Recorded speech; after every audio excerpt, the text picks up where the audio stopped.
Se siete d'accordo possiamo riprendere con i nostri lavori del pomeriggio. Abbiamo la seconda parte della prima sessione e, come preannunciato, sono previsti gli interventi, degli operatori dal punto di vista delle regioni. Nell'ordine avremmo concordato di dare la parola prima al consigliere Antonello Turturiello, che è segretario generale della Regione Lombardia, che ci parlerà ci inquadrerà, il tema dal punto di vista di una giunta regionale importante, di un'esperienza peculiare di una regione importante come la Regione Lombardia. Poi daremo la parola al dottor Pessina, che invece affronterà il tema degli effetti, delle conseguenze, delle problematicità dell'incidente di costituzionalità nell'ambito del procedimento di parifica e poi infine avremo, come avevamo già preannunciato, la relazione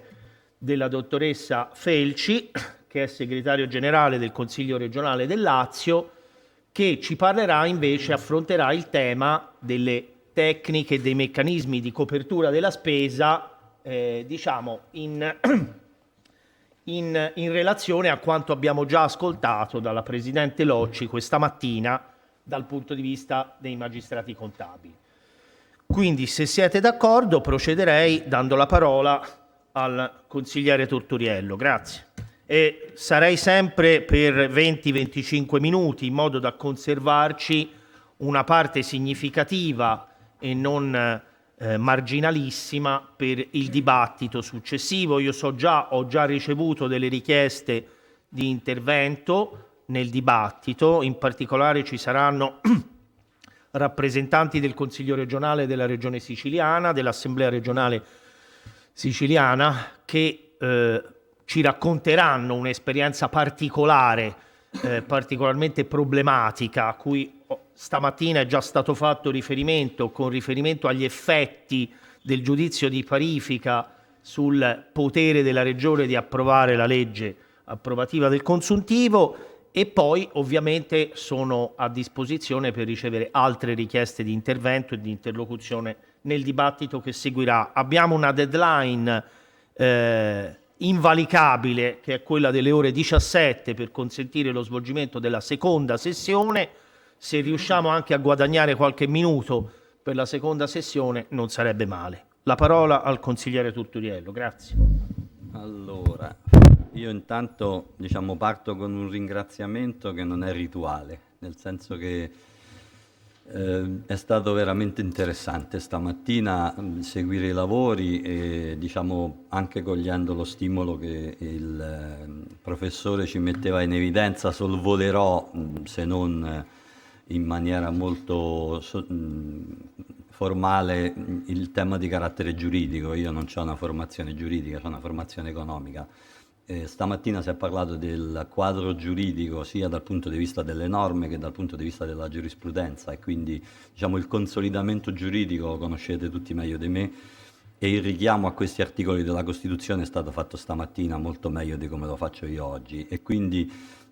segnalerei solamente che dal mio punto di vista il richiamo all'equilibrio e alla sostenibilità del debito pubblico è un richiamo che va alla sostanza più che alla forma delle norme, e quindi secondo me la chiave della sostanza è la chiave importante.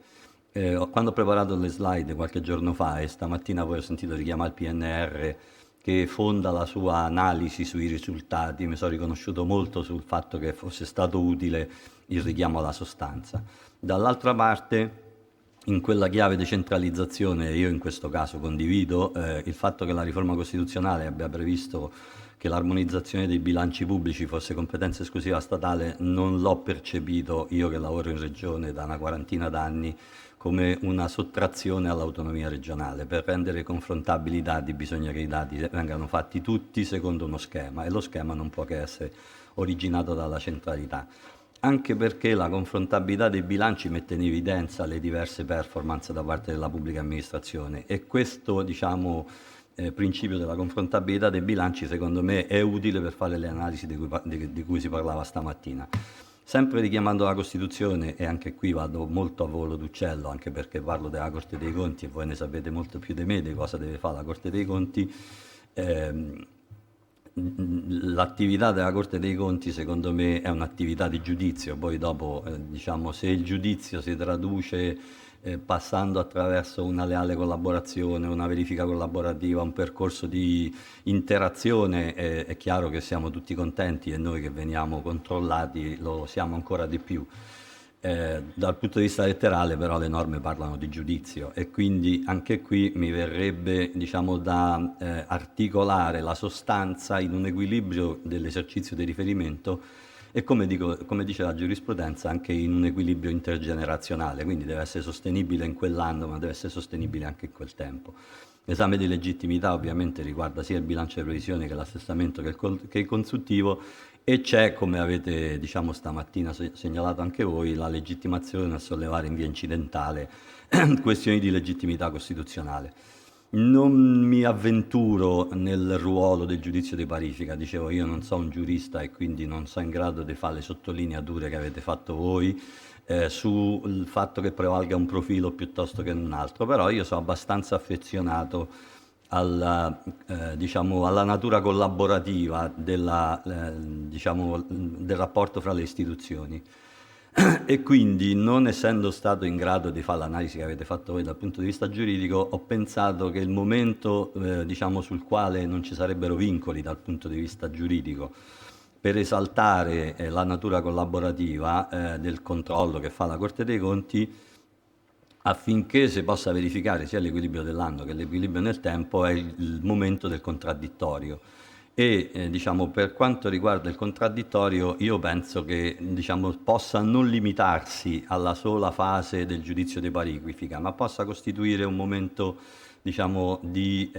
interlocuzione permanente con la Corte dei Conti, perché ovviamente diciamo, c'è una fase formale che è quella del giudizio di parifica, c'è una fase informale che per quanto mi riguarda diciamo, ha una sua diciamo, forza. Anche qui sto volando sul decreto legge 174 che voi meglio di me avete sottolineato e mi concentrerei sul fatto che la verifica rispetto agli obiettivi annuali posti dal patto di stabilità interno, l'osservanza sull'indebitamento, la sostenibilità dell'indebitamento, l'assenza di irregolarità e la prospettiva sugli equilibri economici finanziari avessero sullo sfondo quella unità economica nazionale di cui si parlava stamattina e che diciamo, in alcuni interventi è stata letta come una reazione all'autonomia e alla differenziazione fra i territori. In realtà diciamo, potrebbe essere letta così come potrebbe essere letta invece in maniera tale da consentire a tutti gli enti del territorio di avere il medesimo approccio rispetto alle coperture finanziarie. Sull'articolo 1,7 si parla di obbligo però di adottare entro 60 giorni dalla comunicazione il deposito di alcuni atti e quindi ritorna diciamo, quella dicotomia fra natura collaborativa e natura sanzionatoria. Per quanto riguarda la vecchia normativa, è chiaro che c'è una modifica della relazione con la Corte dei Conti, perché la precedente norma, la 131 del 2003, all'articolo 7,7, specificava che le sezioni regionali verificano, nel rispetto della natura collaborativa del controllo di gestione, il perseguimento degli obiettivi. Se il legislatore ha ritenuto di cambiare diciamo, il profilo normativo in un profilo più impegnativo dal punto di vista del rapporto con la Corte dei Conti, significa che se permane la verifica collaborativa, l'approccio collaborativo, noi controllati siamo contenti, ma non possiamo non tener conto del fatto che il quadro normativo è cambiato. Ho provato dal mio osservatorio a mettere in evidenza un paio di sottolineature in ordine ai principi che la magistratura contabile dovrebbe mettere in campo per diciamo, effettuare questo controllo e non ho diciamo, articolato cosa significava il principio di omogeneità perché mi sembrava fin troppo semplice, nel senso che e da questo punto di vista è apprezzato,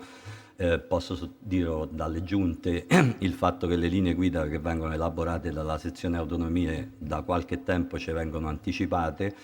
e spesso ci viene data la possibilità anche di provare a suggerire delle integrazioni, dei miglioramenti e questo ovviamente sta rendendo sempre più raffinato e condiviso il contenuto delle linee guida, che aiuta Oltre che nel merito, mi verrebbe da dire anche nel metodo, perché prima stamattina si parlava di controlli interni, dell'integrazione dei sistemi di controllo interno, avere delle linee guida rispetto alle quali intercettare le criticità aiuta il controllore, e i controlli interni, se fossero fatti in grado, in condizioni da migliorare il set delle criticità, da intercettare per tempo il set delle criticità, credo che aiuterebbe. Da questo punto di vista in Regione Lombardia abbiamo una specificità. Abbiamo costituito un po' di tempo fa un organismo interno, si chiama ORAC, organismo per l'anticorruzione, ma in realtà è un organismo che integra il sistema dei controlli, e l'autorevolezza di questo organismo, oltre che l'indipendenza di questo organismo, ci consente di intercettare delle criticità, proprio avendo costruito, alla stregua di quanto fa la Corte dei Conti, una sorta di questionario da mandare agli organismi interni di valutazione o alle autorità di audit, così che nei singoli soggetti del sistema regionale è possibile intercettare delle criticità. Sul principio della verità mi sono permesso di segnalare una piccola chiave di lettura che ovviamente dà un gioco. Diceva stamattina qualche intervento, bisogna mettersi nei panni dell'interlocutore. Qui io ho provato a mettermi nei panni del controllato, che avrebbe piacere che il giudizio fosse elaborato sulla base di dati che sono riscontrabili, acquisibili attraverso il controllato e acquisibili attraverso il punto di vista del controllato, perché intanto che il controllato ti fornisce i dati, ti fornisce anche il suo punto di vista. Ovviamente la motivazione è tipica di tutti gli atti adottati nella pubblica amministrazione, e quindi sorvolo. Sempre per sottolineare come si sia trasformata la giurisprudenza, gli effetti dei giudizi,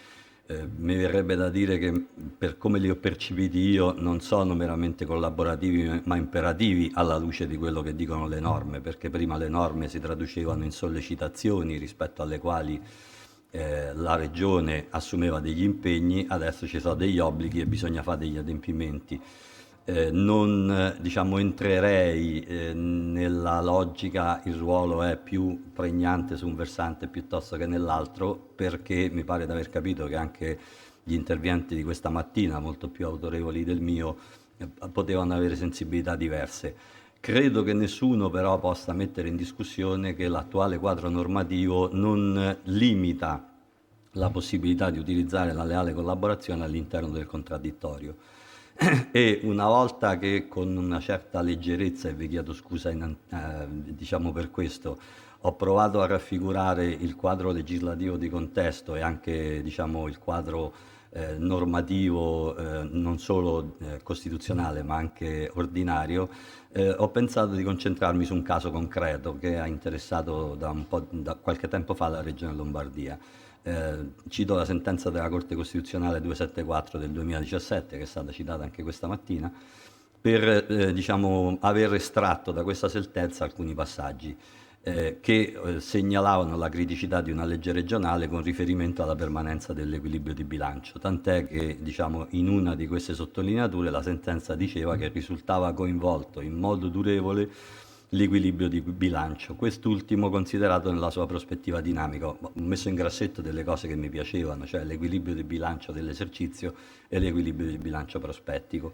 come a rafforzare l'idea che c'è una esigenza di verifica della sostanza dell'equilibrio di bilancio, oltre che della forma dell'equilibrio di bilancio. E sempre, leggendo la sentenza, se ne desumeva la necessità che avrebbe dovuto essere ridotta l'autorizzazione a mutuo per quegli esercizi finanziari. Sempre la sentenza diceva che non era condivisa la tesi secondo cui la Regione potrebbe attivare coperture con debiti senza che questi debiti poi materialmente venissero contratti. Ho in qualche maniera volutamente forte segnalato con un punto esclamativo un passaggio della sentenza che segnalava l'anomala diacronia rispetto alle spese già erogate, cioè il presupposto di questa sentenza diceva: se fanno le spese di investimenti non si fanno i mutui sottostanti, e quindi è come se si facessero spese senza copertura finanziaria. il punto esclamativo, diciamo, è corretto un minuto dopo con le considerazioni successive, ma originava da una considerazione. I vincoli che stanno in Costituzione richiamano i vincoli europei. Ai fini del pareggio di bilancio, le regioni, gli enti territoriali vengono chiamati a rispettare l'equilibrio tenendo conto di una differenza, entrate finali meno spese finali. Nelle entrate finali il mutuo non c'è, quindi anche se io non contraggo il mutuo, non altero l'equilibrio di bilancio così come Bruxelles mi chiederebbe di calcolarlo e come le legislazioni chiedono di calcolarlo. Quindi questa sottolineatura sulla anomala diacronia rispetto alle spese già erogate io l'ho interpretata alla luce dei passaggi successivi che nella sentenza erano citati e che in particolare sottolineavano il previo riscontro delle esigenze effettive di cassa e la mantenuta destinazione delle spese finanziate da debito con particolare riferimento agli investimenti. Quindi è possibile, a mio avviso, che sussista la diacronia a condizione che diciamo, questa diacronia non diciamo, intercetti criticità sul versante dei tempi di pagamento sostanzialmente delle erogazioni di cassa e che gli investimenti siano cioè che il debito sia finalizzato a spesa corrente. Banalmente la norma dichiarata incostituzionale dichiarava l'incostituzionalità partendo da un presupposto. La regione interessata aveva simulato cosa sarebbe accaduto al suo bilancio se avesse contratto il mutuo, siccome aveva leggermente diciamo, un pezzettino di risparmio pubblico, cioè un surplus di entrate correnti rispetto alla spesa corrente, aveva utilizzato questo surplus in via simulata ancorché il mutuo non l'avesse fatto e quindi il risultato dell'amministrazione non gli desse la disponibilità di risorse certe. Corretto da questo punto di vista il tema che la sentenza ha sollevato. La sintesi che il debito autorizzato e non contratto diciamo, era da considerare incostituzionale probabilmente era azzardata. Nel confronto diciamo, con le varie sedi della Corte dei Conti mi sono permesso di citare un libro che avevo studiato quando ero molto piccolo, giovane, anzi non piccolo, scritto da un signore che si chiamava Buscema e che era manuale di contabilità pubblica, che diceva che le regioni, anche in funzione della potestà legislativa che avevano, potevano essere assimilate allo Stato, cioè contrarre il debito in funzione degli effettivi fabbisogni di cassa, con l'idea che diciamo, questo potesse consentire alla pubblica amministrazione di risparmiare le spese per interessi. E diciamo, è stata considerata utile la considerazione che stavo per fare e sempre tornando ai passaggi della sentenza della Corte Costituzionale che potevano essere considerati utili al fine di supportare tecniche contabili che fanno risparmiare la pubblica amministrazione, mi era piaciuta molto diciamo, questa sottolineatura che sta al punto 4.4 della sentenza, cioè lo stesso magistrato della Corte Costituzionale, pure espertissimo di contabilità pubblica, segnalava una certa complicazione e una certa complessità delle regole contabili e quindi questo diciamo, era un elemento di forza dal punto di vista della possibilità di leggere la sentenza anche in una chiave non preclusiva di alcune opportunità, tant'è che lo stesso magistrato diceva ove ciò non sia possibile siffatte regole risulterebbero costituzionalmente illegittime e la conseguenza che citava il magistrato in questa sentenza con riferimento al singolo bilancio era una conseguenza, almeno per quanto mi riguarda, condivisibile. Dal punto di vista della giunta regionale riprendevo questo percorso che peraltro poi ha portato positivamente alla possibilità di consentire alle regioni di fare debito, di autorizzare debito e di contrarlo solo in funzione delle effettive esigenze di cassa, mettendo in evidenza che il giudizio di parifica, a mio avviso, esalta la natura collaborativa anche nell'ambito dell'evoluzione normativa, se siamo in grado, oltre che di interpretare secondo una prevalenza piuttosto che un'altra il giudizio di parifica, l'hanno fatto meglio di me stamattina gli interventi, soprattutto valorizzando il contraddittorio, sul quale non esistono, diciamo, disposizioni normative che ne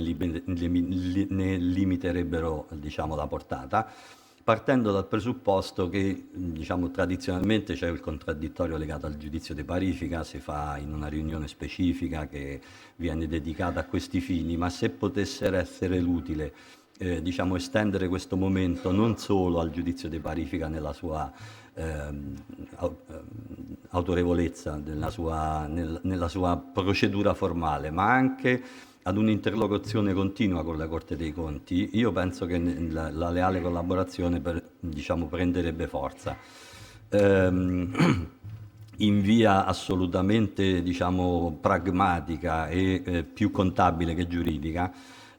quando, diciamo, affrontammo questo tema, quello del debito autorizzato e non contratto, segnalammo ai soggetti che ci controllavano e rispetto ai quali facevamo l'interlocuzione che se avessimo dovuto contrarre debito per il solo fatto che diciamo, lo avevamo autorizzato, probabilmente non avremmo potuto avere risparmio sull'onere degli interessi, avremmo potuto pagare il rimborso prestiti, nonostante le effettive esigenze di cassa non avessero avuto bisogno di questa opportunità. Siamo riusciti, grazie alla collaborazione con la Corte dei Conti, sia a livello di sezione regionale, sia a livello di sezione autonomie, sia a livello nazionale, a convincere diciamo, il Ministero dell'Economia, che pure avendo visto i dati aveva avuto una sua apertura rispetto a questo percorso, a far istituire un tavolo tecnico che si è diciamo, poi concentrato sia sul versante giuridico che sul versante dei dati, con gli esiti che conoscete. Adesso qui ho messo due grafici per far comprendere come diciamo, far prevalere l'analisi della sostanza oltre all'analisi della forma. Prima parlavo di regole comunitarie che dicono entrate finali meno spese finali, quella è forma, e però sono le regole che vanno rispettate. Mi sono permesso di mettere in evidenza il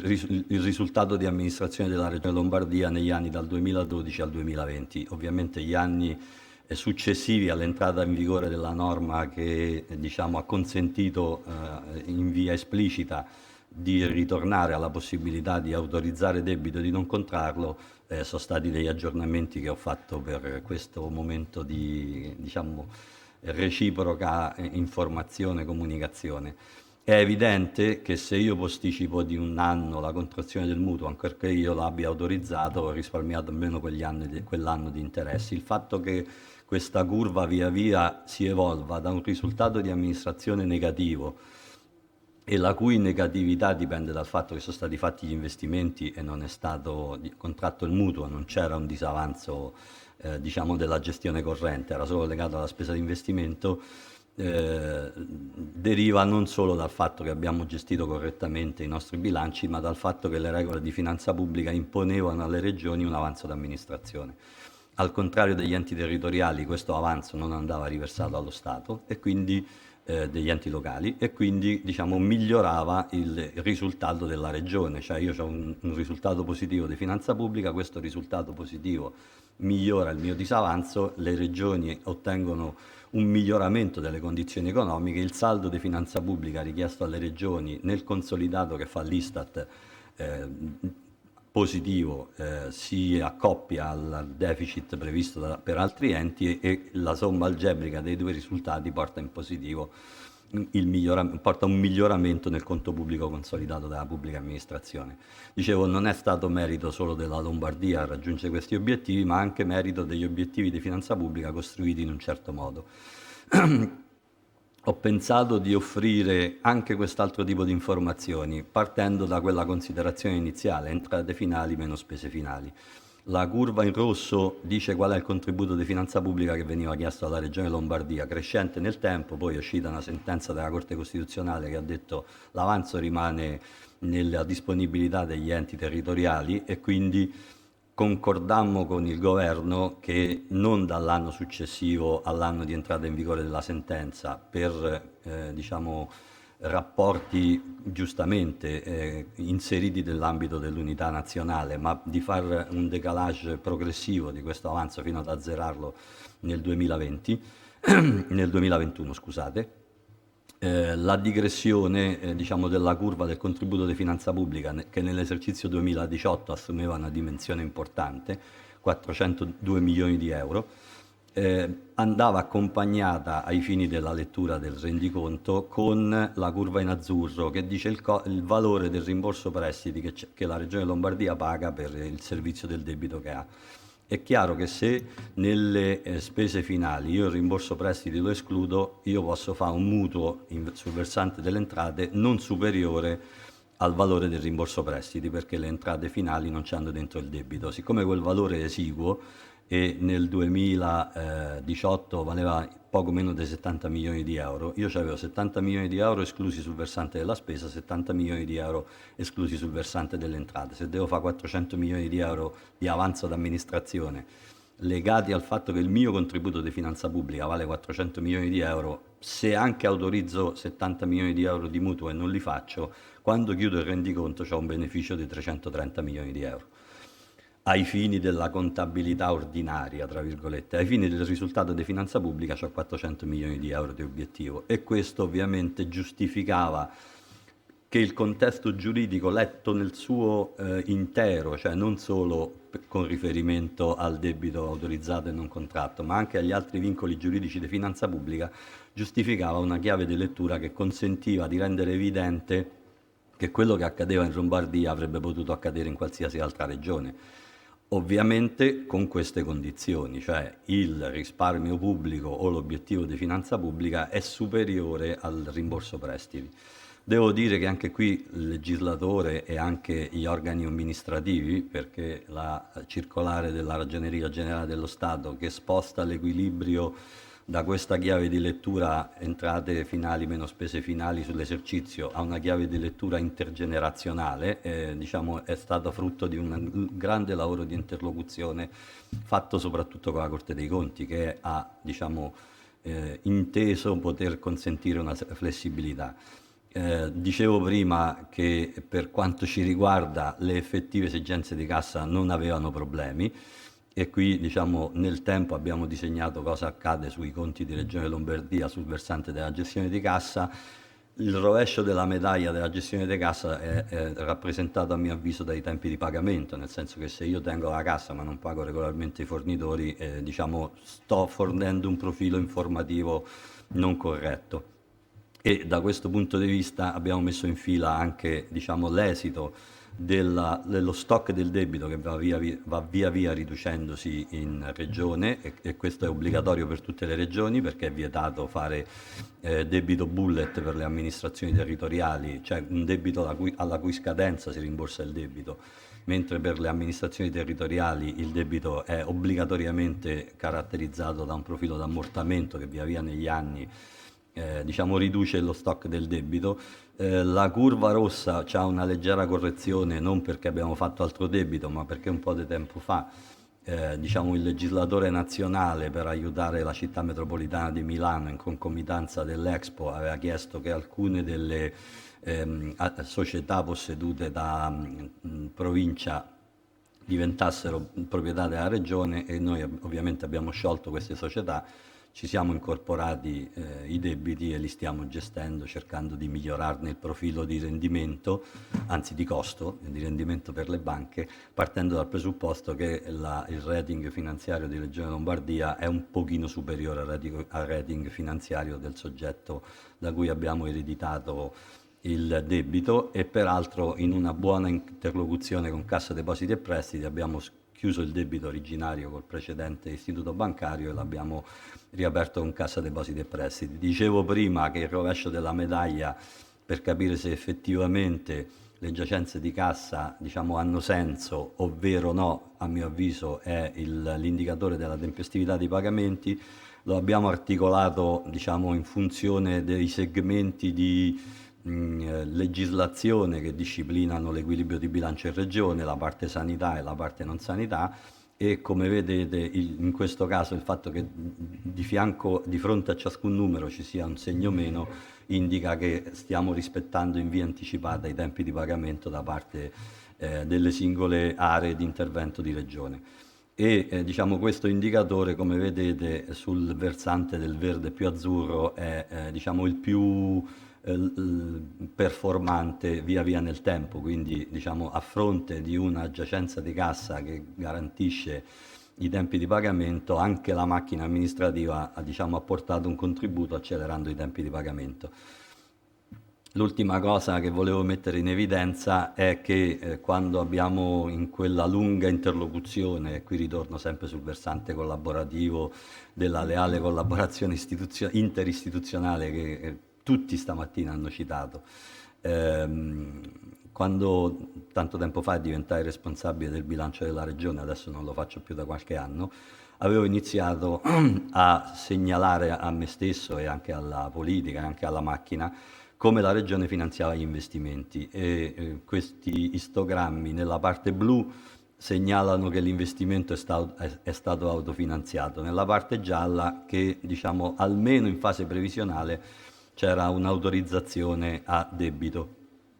e come vedete dal 2016 in poi è sempre autofinanziato. Nel 2015 fu cambiata una norma all'interno dell'ordinamento giuridico prefigurando diciamo delle potenziali criticità sul versante della spesa di investimento, anticipando diciamo con la legge 243 sul pareggio di bilancio quel tema di entrate finali meno le spese finali. Siccome entrava in vigore qualche anno dopo rispetto all'anno in cui fu approvata per le regioni,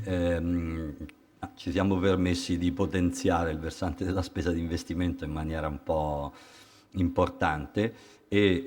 diciamo in quell'anno lì autofinanziamo 972 milioni di euro con risparmio pubblico e diciamo lasciamo nel debito autorizzato, che anche in quell'anno non contraemmo, 775 milioni di euro. Dal 2005 abbiamo provato a simulare cosa sarebbe accaduto con l'applicazione della 243 e poi piano piano diciamo, ci siamo stabilizzati intorno ai 500 milioni di euro che in fase previsionale in qualche misura diciamo, riscontrano una parte di autorizzazione al debito e che poi a consuntivo non ci abbiamo mai. Sulla base di questi profili informativi, di una grandissima disponibilità da parte della Corte dei Conti, sezione regionale, sezione autonomie e Corte dei Conti nazionale in tutte le vesti possibili e immaginabili, siamo riusciti a fare in modo che la forma e la sostanza potessero essere coniugati. Di qui, diciamo, oltre a chiudere con il ringraziamento di cui parlavo prima, mi permettevo di riprendere una sottolineatura che faceva il professore all'inizio. Dice, l'obiettivo del nostro momento di lavoro è fare il punto sullo stato dell'arte, no? Io non, diciamo, per me il punto è se i soggetti controllati diciamo, documentano la serietà. Io credo che l'interlocuzione può durare un po' di più, che come accade nel giudizio di parifica. Grazie.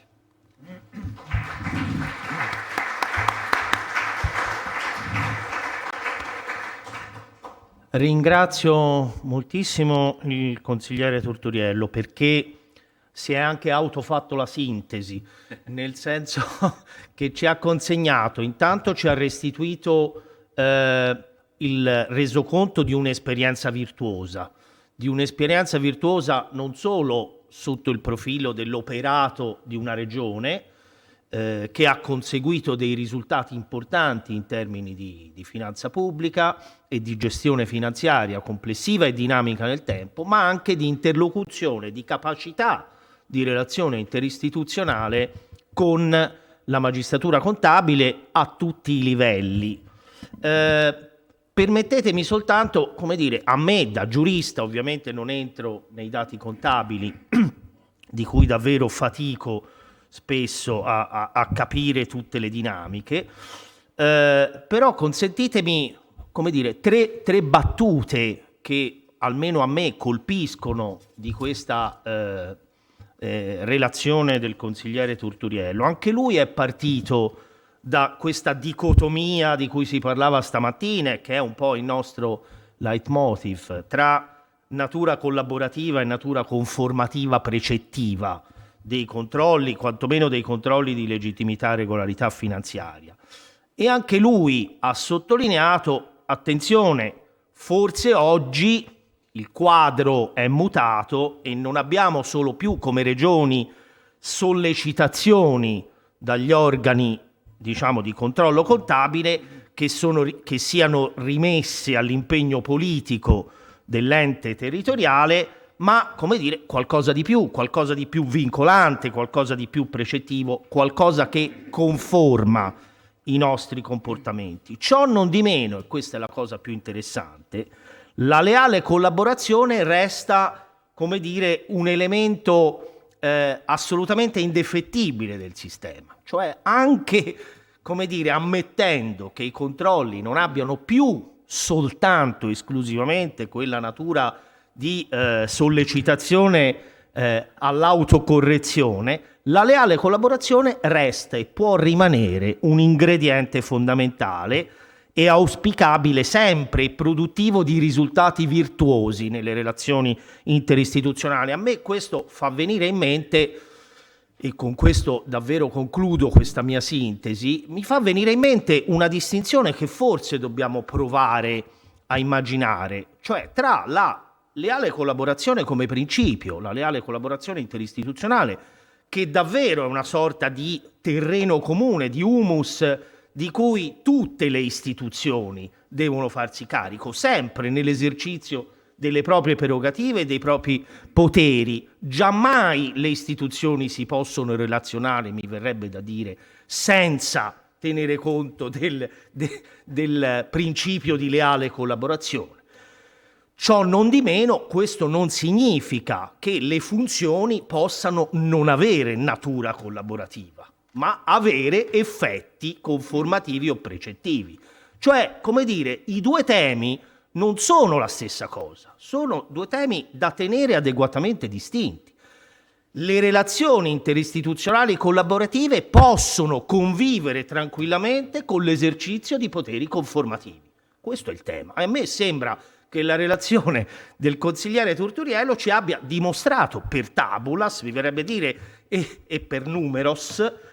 ci abbia dimostrato che questo è possibile nella realtà. Mi fermo qui e do la parola al consigliere Augusto Pessina, segretario generale del Consiglio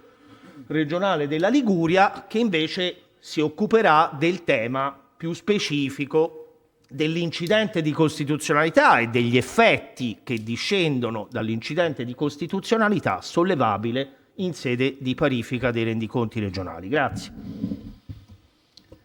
Buongiorno, grazie innanzitutto a chi ha organizzato questa iniziativa, a chi ha offerto questa splendida città come scenario e a coloro che hanno assicurato, almeno fino a questo momento, il livello altissimo del dibattito a cui ho avuto il piacere di assistere, non avendo partecipato alla seduta del primo seminario 2 anni fa. L'intervento scritto l'ho consegnato e lì qualche maggiore risultato di sistematicità spero di averlo raggiunto, e invece in questo momento svolgerò alcune brevi riflessioni puntuali a partire soprattutto dalle considerazioni emerse nella prima parte del dibattito di questa mattina su un tema che è evidentemente in divenire e sul quale vi è stata anche un poco di condivisione con il sistema tecnico, con i segretari generali, eccetera, delle assemblee legislative in queste settimane. La prima osservazione che mi viene da fare è che, come direbbe il professor Ivo Secchi, che domattina coordinerà la seconda fase di questo dibattito, ferma restando la naturale finalità di consegnare le risultanze della parificazione esclusivamente, tra l'altro, all'Assemblea legislativa, a riscontro, in termini di certezza e di attendibilità dell'operato della Giunta nel corso dell'esercizio finanziario, la parifica, a parere di coloro che la vivono nella nostra posizione, ovviamente cosa è, dipende molto da quale punto di vista la si guardi, per coloro che la vivono dalla nostra posizione non pare proprio più confinata alla funzione di controllo referto, ma è tranquillamente da considerare estesa all'accertamento in forma giudiziale dei fatti giuridico-contabili a presidio della legalità finanziaria e nell'interesse dei valori costituzionalmente rilevanti. È una definizione che mi pare, dal mio modesto punto di vista, ma so anche di molti miei colleghi, condivisibile. Con questa chiave di lettura la funzione della parifica dei rendiconti regionali segna quindi anche il passaggio ad una nuova prospettiva, questa mattina è stato detto con molta lucidità, della posizione di ausiliarietà dell'organo di controllo. La Corte dei Conti non viene più percepita in questo ambito, in questo contesto, non viene più concepita come ausiliaria rispetto alle ed alle sole assemblee legislative o persino anche agli esecutivi, ma correttamente è ausiliaria rispetto allo Stato ordinamento,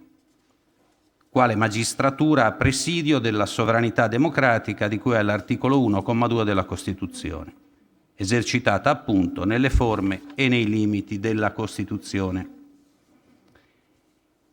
E in essa, naturalmente, anche ed in particolare rispetto all'organo di giustizia costituzionale che sta al centro dell'interesse di quello su cui abbiamo messo l'attenzione in questo momento, perché è quello che ha fatto diventare un tema per noi così significativo l'incidente di costituzionalità sollevato dalla Corte dei Conti in sede di parifica dei rendiconti delle regioni. Da quanto detto, quindi, credo sia evidente che nella posizione delle assemblee legislative e del sistema delle regioni appare come abbastanza innegabile un elemento incongruente insito in un controllo preteso ausiliario e collaborativo che si sostanzia però in realtà anche nell'apertura di una ripetuta indagine a 360 gradi con cadenza annuale sulla complessiva attività dell'ente controllato ed ha come effetto il possibile, legittimo tentativo di addivenire all'annullamento dell'atto politico per antonomasia, cioè la legge regionale, del medesimo ente controllato. Legge regionale, per inciso, sino a quel momento neppure impugnata dal governo centrale, perché vigente. Senza contare che su di un piano astratto e generale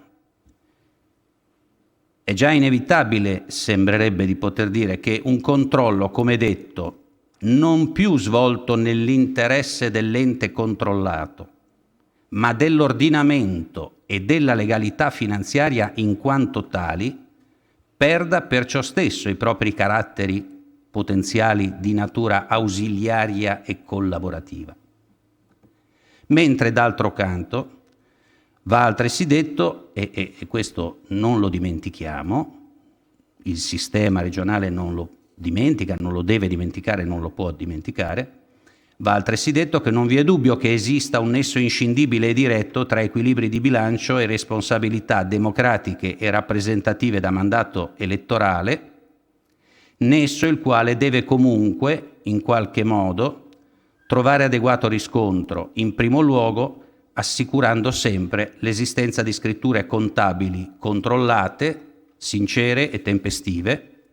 da considerare, stamattina è stato ripetuto molte volte, bene pubblico, che assurgono al ruolo di essenziale strumento propedeutico al controllo politico, cioè democratico e rappresentativo del corpo elettorale, seppure in presenza delle insuperabili criticità indotte dalla deresponsabilizzante incompiutezza dell'autonomia impositiva e finanziaria. Questo quadro di sintesi, l'evoluzione giurisprudenziale sinora, questa mattina in particolare abbondantemente ripercorsa, consegnano un ruolo certamente pregnante alla Corte dei Conti. Per alcuno a volte si legge persino eccessivo, una sorta di potenziale procuratore generale permanente presso la Consulta. Stamattina uno dei relatori accennava a questa ipotesi, a presidio e tutela degli equilibri finanziari dell'ordinamento,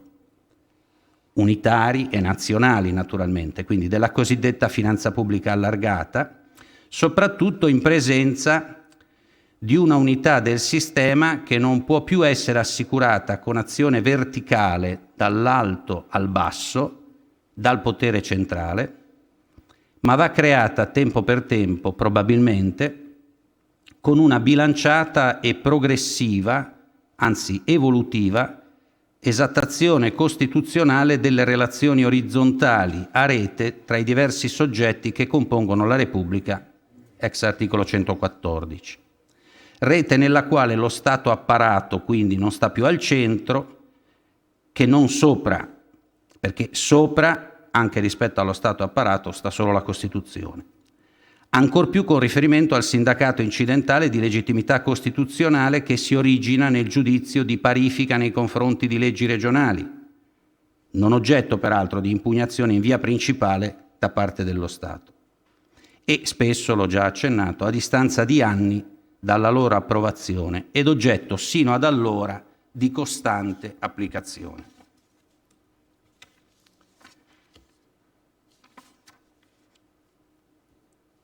E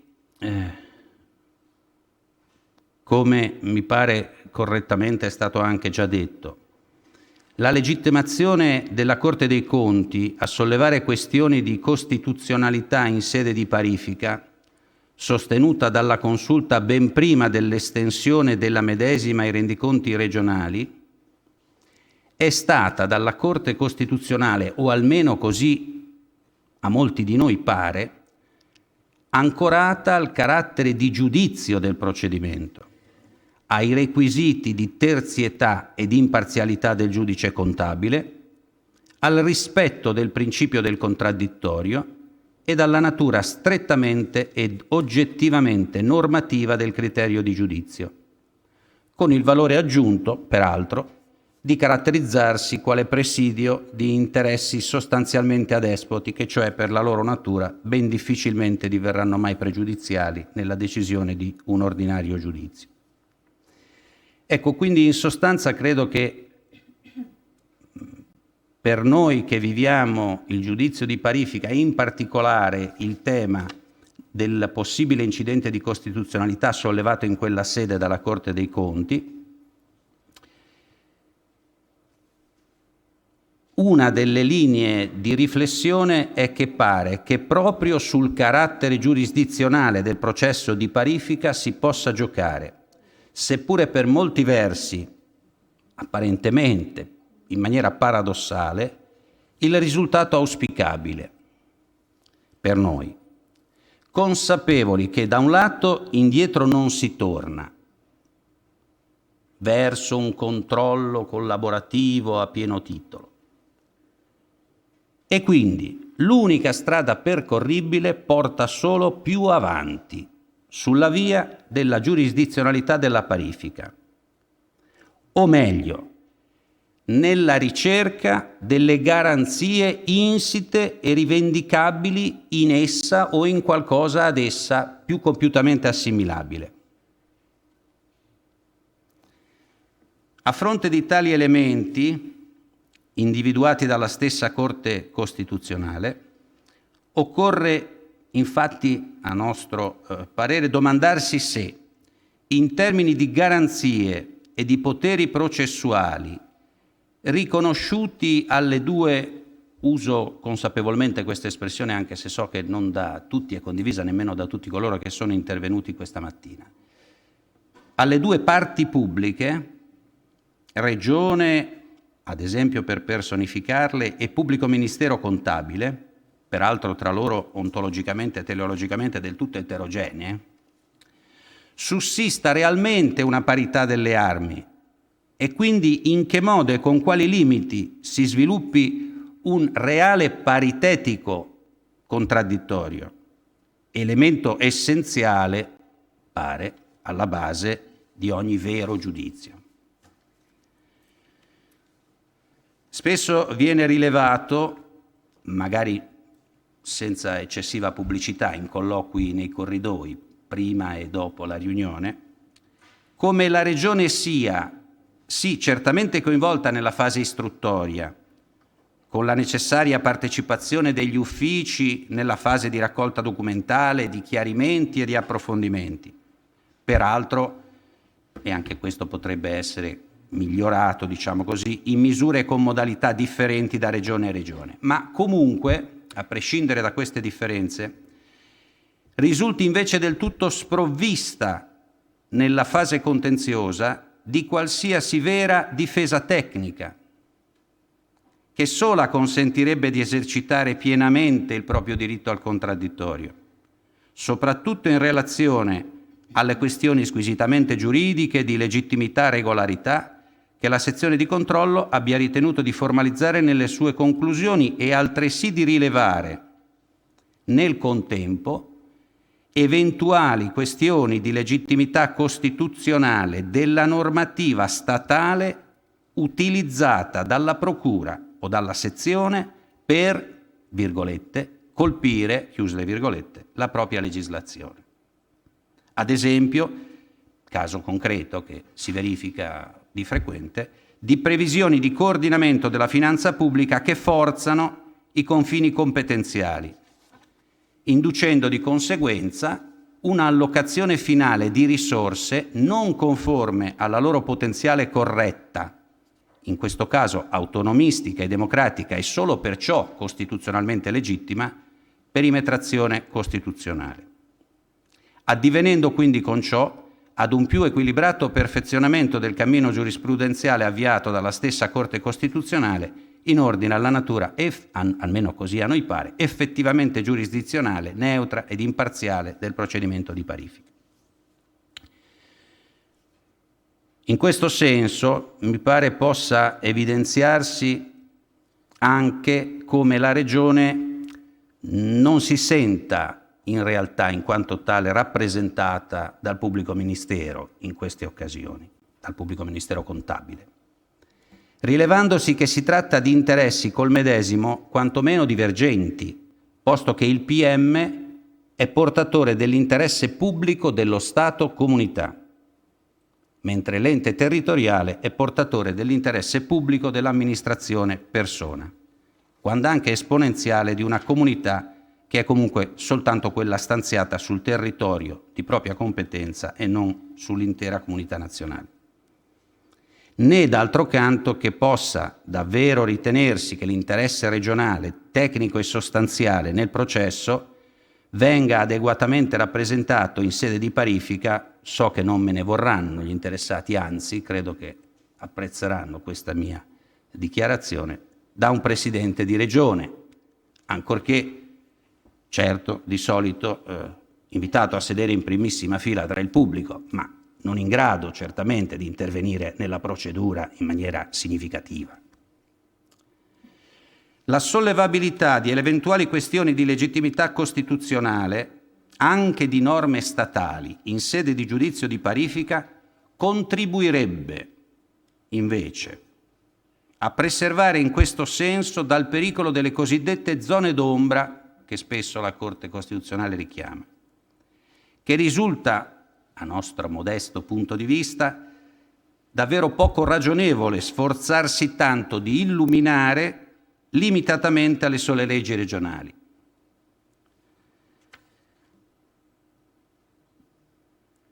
Al riguardo, tra l'altro, come visto anche da altri, per ragionare a contrario, non è fondatamente possibile far riferimento invece alla impugnabilità in via principale delle norme statali da parte della Regione a contraddire questa esigenza. Intanto perché queste ultime hanno già in origine le leggi regionali una legittimazione ad impugnare non esattamente simmetrica rispetto a quello dello Stato, ma soprattutto perché questo avviene nel ristrettissimo arco temporale entro il quale va eventualmente promosso il sindacato in via principale, ristrettissimo e perentorio termine temporale che di per sé solo è peraltro sufficiente a rendere evidentemente imparagonabile la capacità di incidenza e di penetrazione del sindacato di costituzionalità delle regioni sulle leggi dello Stato, una finestra che rimane aperta per soli 60 giorni, con quello delle sezioni di controllo della Corte dei Conti in sede di parifica sulle leggi regionali, che invece può pacificamente attivarsi anche a decine di anni di distanza. Nel 2019, ad esempio, una sezione della Corte, qui è presente qualcuno dei colleghi di quella realtà, ha ritenuto di sollevare incidente di costituzionalità di una legge regionale di 18 anni prima, nel frattempo continuamente applicata. Un'ulteriore e ultima osservazione e chiudo, de iure condendo in questo caso, nel senso della percepita necessità di una aggiornata, compiuta e sistematica disciplina normativa del rito e dei contenuti del giudizio di parifica, richiamando dunque nello specifico il legislatore statale, ovviamente d'intesa con il sistema regionale, alla necessità di un intervento ormai ampiamente maturo in materia. Perché forse è tempo di prendere atto che non può non suscitare perplessità il fatto che innovazioni di questa portata risultino esclusivamente da fonte pretoria. Risulta, credo, evidente a chiunque, se parlassimo di argomenti diversi da questi, far rilevare come i riferimenti a tutt'oggi pienamente vigenti siano, nel caso di cui stiamo parlando, ad una normativa, quella del 1934, che quale contesto di riferimento aveva una ben differente struttura sociale, una ben diversa nozione di Stato, una ben diversa nozione di bilancio statale, periodo nel quale, per tornare più vicini al nostro specifico, non solo non esistevano il titolo quinto, il nuovo titolo quinto, e il rivisitato articolo 117 o l'articolo 81 riformato, ma non esistevano neppure la stessa Costituzione né tantomeno le regioni. E nel quale, come mi ha fatto sorridere quando l'ho letto, con simpatia mista a nostalgia, rammenta un autore, citato credo anche nel seminario di 2 anni fa, viste le dimensioni del fenomeno, tutto poteva passare per il controllo preventivo della Corte dei Conti che, secondo un antico regolamento preunitario, all'arrivo di un decreto reale poteva permettersi di riunirsi immediatamente al tintinnare di un campanello d'argento scosso da un valletto. Ecco, stiamo parlando veramente di qualcosa un po' lontano dalla nostra società informatizzata. Stiamo parlando di qualcosa di lontano. Ecco, in chiusura, e ho chiuso davvero, credo che si debba di nuovo certamente ringraziare la Corte dei Conti in tutte le sue articolazioni, e centrali e periferiche, per avere sopperito e supplito con la propria scienza giuridica, il proprio grande lavoro e le proprie deliberazioni a questo ritardo normativo statale. E si deve ringraziare la Consulta per l'enorme contributo davvero creativo offerto in materia dalle proprie sentenze, oltre che naturalmente una sempre autorevolissima dottrina che a volte ha anticipato ed a volte ha supportato tale gravoso impegno. Chiudo sottolineando che, venendo dal mondo delle regioni e dal basso di una posizione e di una prospettiva, qual è la mia, di semplice praticante del diritto nel sistema regionale, nelle sue fasi sia di formazione che di messa in atto, pare di poter osservare, con riferimento ad un tema importante e, come sembrerebbe da quel che si sente e si legge, attuale all'attenzione della politica di questo Paese, che se ci si domandasse se questa situazione di imbalsamazione legislativa dei controlli al contesto di quasi un secolo fa, ed in particolare la perdurante asimmetria nella verifica di costituzionalità tra leggi dello Stato e delle regioni in sede di parifica, abbiano positivamente, oppure no, qualcosa a che fare con il regionalismo, e ancora di più se differenziato, credo che occorrerebbe forse dire che purtroppo davvero molto poco pare abbiano a che vedere tout court già con il semplice regionalismo, figurarsi poi con quello ipoteticamente differenziato. Ringrazio per la cortesia.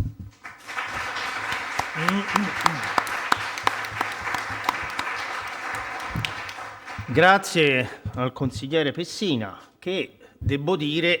ci fa registrare l'ennesimo dato significativo di questo seminario.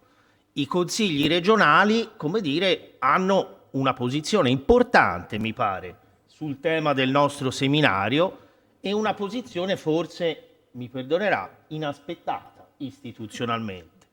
Cioè sono loro che ci dicono attenzione, ma forse dal procedimento di parifica derivano per noi degli effetti vincolanti, conformativi, e quindi forse per noi, come dire, proseguire sulla strada del paradigma della, diciamo, collaborazione felice non è particolarmente auspicabile, ferme restando le considerazioni che abbiamo fatto prima, perché forse la strada che l'ordinamento ha imboccato è una strada senza ritorno, indietro non si torna, cioè si va, o c'è l'esigenza di andare verso un approdo nuovo. A me è piaciuta molto anche, vi devo dire sinceramente, l'umiltà con cui il consigliere Pessina ci ha consegnato queste considerazioni, perché ci ha detto, almeno così a molti di noi pare, perché è consapevole che questo, diciamo, che questa apparenza non è unanimemente condivisa. C'è una lettura però che i segretari generali dei consigli regionali ci danno della giurisprudenza costituzionale, soprattutto dell'ultima giurisprudenza, che, diciamo, dal loro punto di vista pone problemi. C'è un problema. Allora, partiamo dai dati concreti. Anche qui, ripeto, secondo me forse si può prescindere, ed è una sorta di raccomandazione istituzionale a questo dibattito, forse possiamo superare, diciamo, la parte teorica del dibattito e andare al concreto. Come si svolge il procedimento di parifica? Se è vero che il procedimento di parifica fa discendere degli effetti conformativi, e il consigliere Pessina ce l'ha detto molto chiaramente, gli effetti conformativi discendono dal fatto che da quel procedimento si annullano leggi regionali. Si annullano leggi regionali anche molto antiche, molto applicate, con tutto il problema dei rapporti non esauriti e degli effetti retroattivi delle sentenze e delle pronunce di incostituzionalità, tema delicatissimo ovviamente per le amministrazioni regionali, per non parlare degli effetti futuri, degli effetti conformativi sui cicli di bilancio successivi che discendono da una mancata parifica o da una parifica parziale. Allora, se prendiamo atto di questi effetti che, come dire, sono sul tavolo, come funziona il procedimento di parifica? Il procedimento di parifica ci consegna una reale parità delle parti? Primo dato, la parte pubblica, il pubblico ministero contabile, che pure ha il potere, come ben sappiamo, di impugnare la delibera di parifica davanti alle sezioni riunite in speciale composizione, nel corso del procedimento di parifica che poteri ha? Quanto partecipa all'istruttoria? Quanta, diciamo, partecipazione paritaria rispetto all'altra parte pubblica? Paradossalmente mi verrebbe da dire il pubblico ministero contabile, che pure rappresenta, no, come ci è stato detto molto bene, lo Stato ordinamento, lo Stato comunità, e non ha assolutamente una identità di posizione sostanziale rispetto all'altra parte pubblica che è la regione, paradossalmente è quello penalizzato nel procedimento di parifica, perché nel procedimento di parifica il pubblico ministero contabile più o meno arriva a conoscere gli esiti dell'istruttoria alla fine. Quale difesa tecnica? Anche lì, perdonatemi, io faccio l'avvocato, vado in Corte Costituzionale, le questioni di costituzionalità non sono questioni contabili, sono questioni giuridiche. Allora, qual è la difesa tecnica che ha la Regione nell'istruttoria del procedimento di parifica rispetto all'ipotesi della identificazione di un potenziale vizio di costituzionalità delle sue leggi? Non avrebbe forse bisogno di una difesa tecnica in cui si potesse contraddire con l'avvocato, giurista, dell'eventuale non manifesta infondatezza e rilevanza di una questione di costituzionalità? E a questo non possiamo aggiungere anche l'altro elemento, cioè l'ipotesi che si sollevino questioni di costituzionalità non sulla normativa regionale, ma sulla normativa statale applicabile nel procedimento di parifica. Perché anche questa è un'ipotesi, perdonatemi, che richiederebbe l'espertise di un difensore tecnico specialista e non del funzionario o del dirigente della regione che è chiamato a partecipare all'istruttoria. Insomma, anche il consigliere Pessina alla fine pragmaticamente ci propone una prospettiva, ma non sarebbe necessaria, ormai indefettibile, una disciplina uniforme e di rango legislativo, mi viene da dire, del rito, cioè del procedimento di parifica? Badate, senza occuparsi della questione se questo rito debba essere un rito giurisdizionale, ma di un rito che oggi non c'è. Il rito della parifica non esiste. Sappiamo benissimo che ogni sezione regionale, più o meno in base agli orientamenti nomofilattici della sezione autonomia, ha cercato di configurare, di costruire un procedimento, ma sappiamo benissimo che questo procedimento non è uniforme dappertutto. E forse non sarebbe il caso di avere un codice con una disciplina procedimentale, processuale, poi saranno gli studiosi che si metteranno a fare i loro convegni su questi ragionamenti, ma dal punto di vista delle relazioni interistituzionali, forse l'esigenza di una disciplina del rito dovrebbe in qualche modo essere finalmente soddisfatta. Mi fermo qui perché non voglio rubare ulteriore tempo. Abbiamo la terza relazione, come vi avevo anticipato, quella della consigliere Felci, che partendo dall'inquadramento costituzionale del tema ci offrirà il punto di vista dei consigli regionali sul tema delle coperture, delle tecniche di copertura della spesa, quindi un po' facendo da interfaccia con la relazione della Presidente Locci, che stamattina ci ha raccontato il punto di vista delle sezioni regionali di controllo su questo tema. Grazie, la parola alla consigliera Felci. Grazie.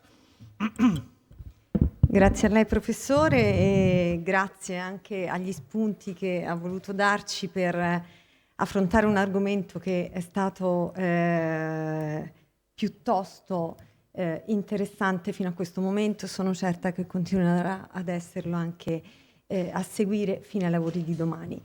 Per quanto riguarda il suo invito a inquadrare il contesto normativo dal punto di vista costituzionale e fino ad arrivare all'evoluzione delle leggi regionali, è evidente che dobbiamo immaginare quella che è stata ed è l'evoluzione che ha interessato la revisione normativa dello Stato e delle regioni a partire dal 2009, sia sotto il profilo della disciplina dell'ordinamento finanziario che quello contabile, sia per quel che concerne la legislazione di spesa. Tale revisione, che si è resa necessaria per l'adeguamento ai vincoli finanziari dettati in sede europea, ha evidentemente riguardato anche il rafforzamento dei controlli della Corte dei Conti sulla gestione finanziaria delle regioni e degli enti locali. La competenza attribuita alle sezioni regionali di controllo di esaminare annualmente le leggi regionali di spesa in merito al profilo del relativo impatto finanziario ha assunto per noi regioni evidentemente,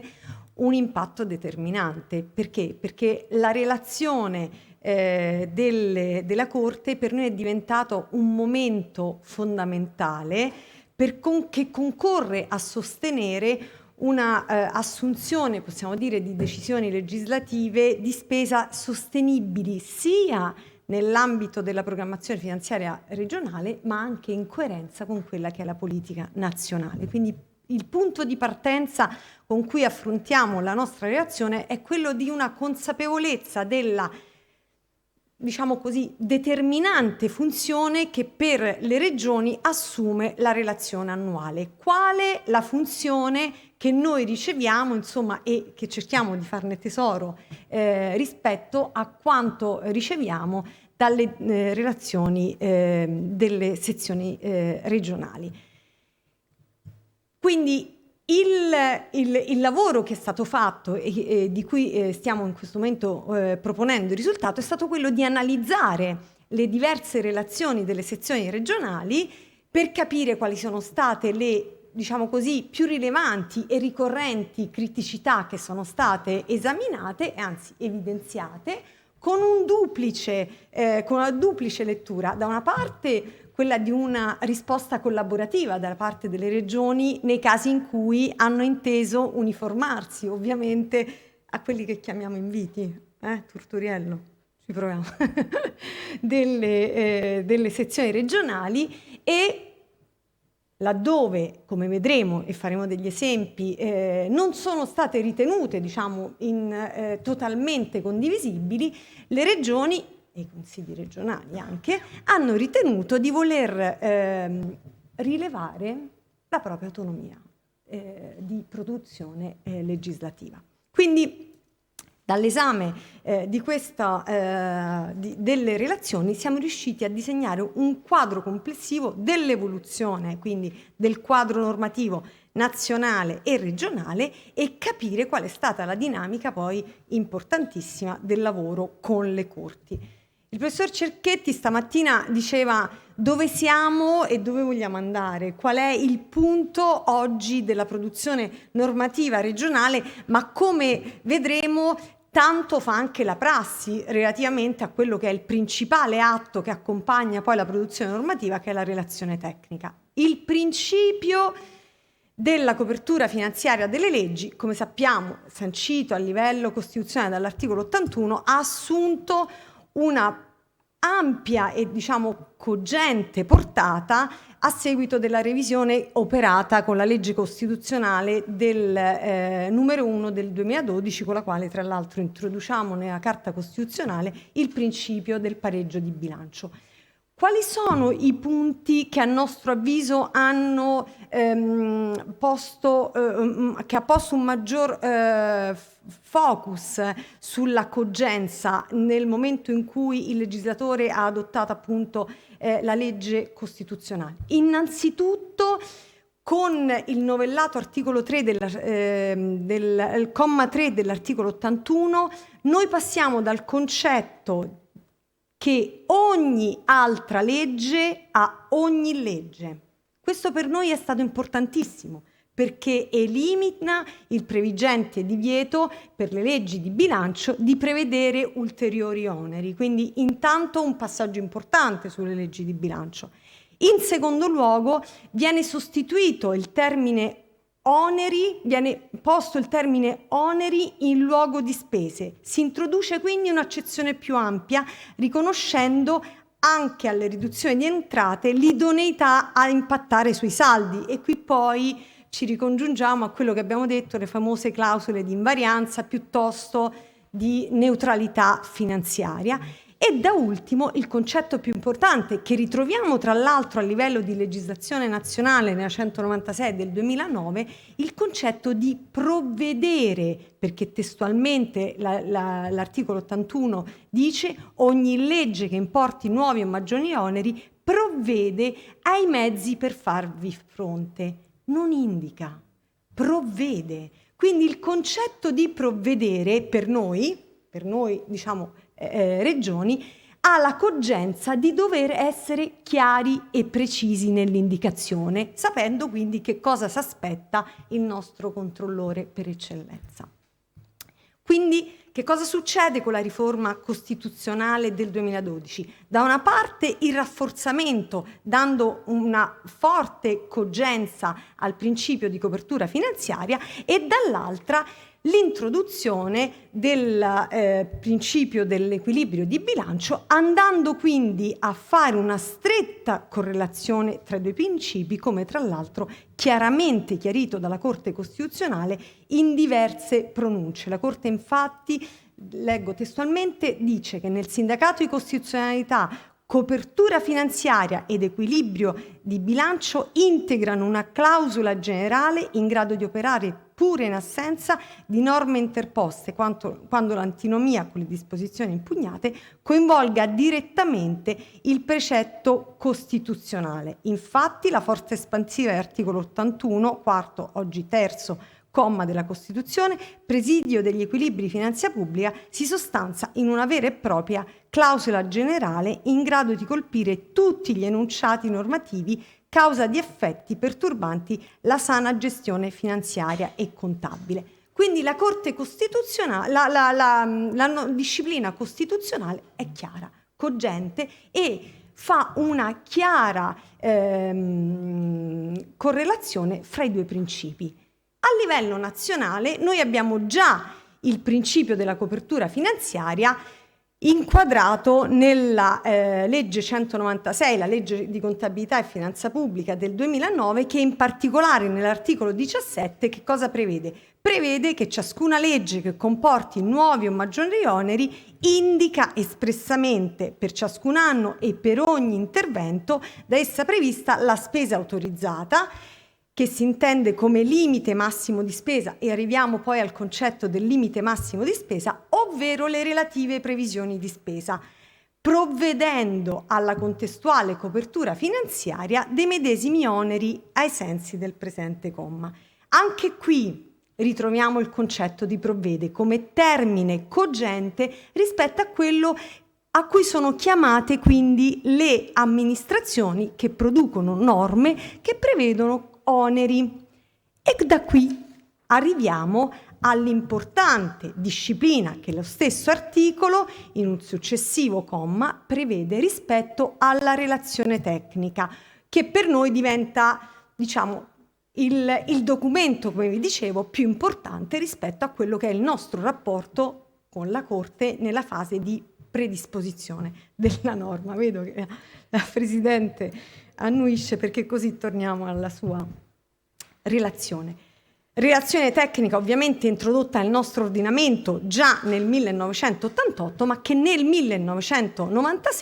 con la legge 196 trova una completa disciplina. Cosa è e che cosa prevede la relazione tecnica? La relazione ha ad oggetto la quantificazione delle entrate e degli oneri recati da ciascuna disposizione, testualmente riporta, nonché delle relative coperture, con la specificazione per la spesa corrente e per le minori entrate degli oneri annuali fino alla completa attuazione delle norme, e per le spese in conto capitale della modulazione relativa agli anni compresi del bilancio pluriennale e dell'onere complessivo in relazione agli obiettivi fisici previsti. È evidente, come ben sappiamo, che la relazione tecnica è richiesta per le iniziative che vengono dal governo, non è richiesta per le iniziative parlamentari. Vedremo che la stessa cosa di fatto viene riportata poi a livello regionale.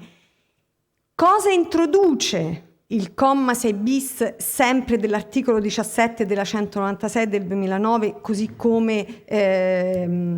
introdotto dalla 163 del 2016, la famosa disciplina della clausola di neutralità finanziaria. Quindi inizia a chiudersi il quadro della disciplina nazionale con il nuovo comma che prevede che per le disposizioni corredate da tale clausola la relazione debba indicare, oltre all'entità delle risorse che già esistono in bilancio, anche le relative unità gestionali sui quali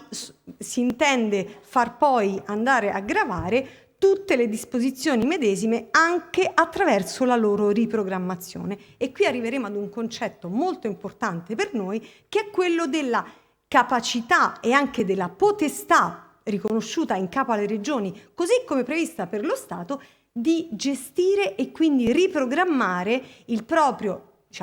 le proprie poste di bilancio, non andando ad aumentare ovviamente gli oneri previsti. Siamo all'articolo 17, arriviamo quindi all'estensione alle regioni con l'articolo 19 che estende appunto alle regioni la disciplina, regione sia a statuto ordinario ovviamente che a statuto speciale, il rispetto dell'obbligo di copertura finanziaria così come delineato dall'articolo 17. A tale riguardo la Corte dei Conti, la sezione autonomia della Corte dei Conti, ha rammentato quanto chiaramente già espresso dalla Corte Costituzionale in ordine alla natura delle citate disposizioni, prevedendo appunto che, dicendo appunto che ribadire l'estensione alle regioni dell'intero apparato normativo in materia di copertura che si trova sistematicamente regolato nella legge 196 del 2009 e l'obbligo per le stesse poi di uniformare la propria legislazione, e qui arriviamo a che cosa stiamo facendo noi, non solo ai principi e alle regole tecniche previste dall'ordinamento in vigore, ma anche ai principi di diritto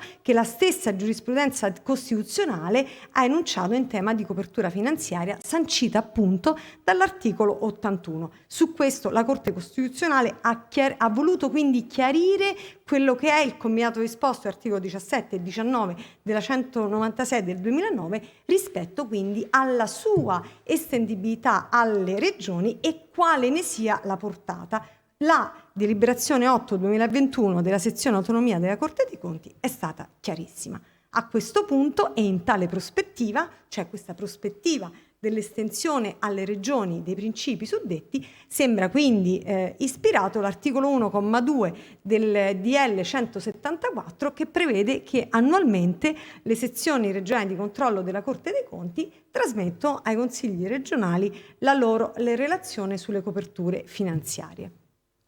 E quindi a questo punto ci troviamo nel quadro, come è in evoluzione il quadro regionale. Tutto questo si inserisce nel dettato che ci viene dalla legge costituzionale 1 del 2012, già citata legge 1 del 2012, che sancisce il passaggio della materia dell'armonizzazione dei bilanci pubblici da una competenza concorrente a quella esclusiva dello Stato. Siamo già all'anno successivo del DL 118, però a questo punto abbiamo un inquadramento costituzionale del principio e avremo poi a seguire con il decreto legislativo 126 del 2014 che contiene disposizioni integrative al punto e correttive del 118, il quadro compiuto rispetto all'ordinamento contabile delle regioni in coerenza con la riforma costituzionale. In questo contesto si inserisce una importantissima sentenza della Corte Costituzionale che è la 184 del 2016, nella quale la Corte, accogliendo parzialmente le censure relative alla legge regionale numero 1 2015 della Toscana, concernente la nuova disciplina di programmazione economica e finanziaria della regione, fornisce due importantissimi chiarimenti relativamente al ruolo e alla natura dell'armonizzazione dei bilanci pubblici, così come sopra inquadrati, e soprattutto quello relativo all'autonomia contabile delle regioni nel mutato quadro normativo. Quindi nel principio dell'armonizzazione dei bilanci pubblici, che è finalizzata ovviamente, dice la Corte Costituzionale, a realizzare un'omogeneità dei sistemi per rendere i bilanci aggregabili e confrontabili, quindi il quadro è l'armonizzazione, in questo quadro viene riconosciuta l'autonomia delle regioni. Come